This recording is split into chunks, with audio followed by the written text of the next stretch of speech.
That's awesome. Thank you so much for that comprehensive overview and giving us the relative percentages. And in the end, the percentages help, but knowing the individual employees, what their preferred language of appreciation really is what matters. You Yeah. also mentioned remote work, and I know Yeah. you just finished or are finishing touches right now on a big research project you're doing on remote work. What are some of the concerns that managers need to really be thinking about in relation to showing appreciation in the context of remote work? Yeah, actually, we did research a few years ago before the COVID and big working from home movement to look at how people who work remotely, if they differed in how they wanted to be shown appreciation. And and it ties into what we've done since about what's going on with working from home employees and what they're concerned about. I think that the biggest practical issue for managers and leaders is that um, the default kind of communication when you're working remotely goes primarily to tasks and work. I mean, you're getting together, you're having a conference call, and you're working on a project or a budget or whatever, and it's pretty work oriented.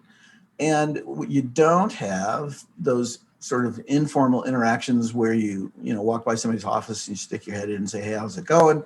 Or you don't run into them in the break room or coming in from the parking lot or whatever.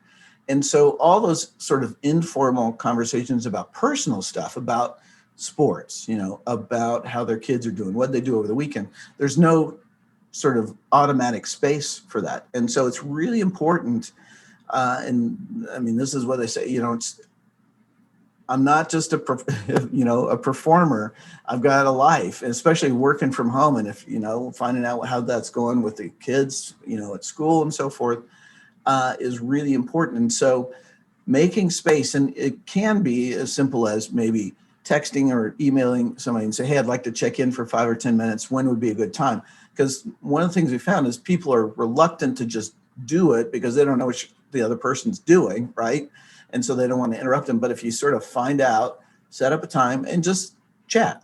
And a part about that is that it's important, I think, for leaders to share some about themselves. Otherwise, it feels like interrogation. It's like, oh, what'd you do this weekend? How are your kids? How's your wife? Whatever. Versus saying, hey, I got to go sailing this weekend. It was fun. Or how about those Chiefs? I'm from the Midwest, and so, so you offer some of yourself as well, and people are more willing to share versus if you're just sort of bombarding them with questions. That's a really important thing because I can see how it can be very transactional, task oriented, project oriented, but you're taking that time that sounds like it goes into quality of time and just really spending time with that person, which you don't get if you don't really make the time. So that's a really important point. Thank you for Yeah, and sharing we, that. another way to deal with that is to sort of open up a conference call or a Zoom call or whatever ahead of time and let people get on and chat, because that's what happens in real life. People show up a little bit early, some of them, and they'll chat for a few minutes or hang on afterwards and catch up as well. So it Hmm. doesn't have to be boom, boom, boom, moving on.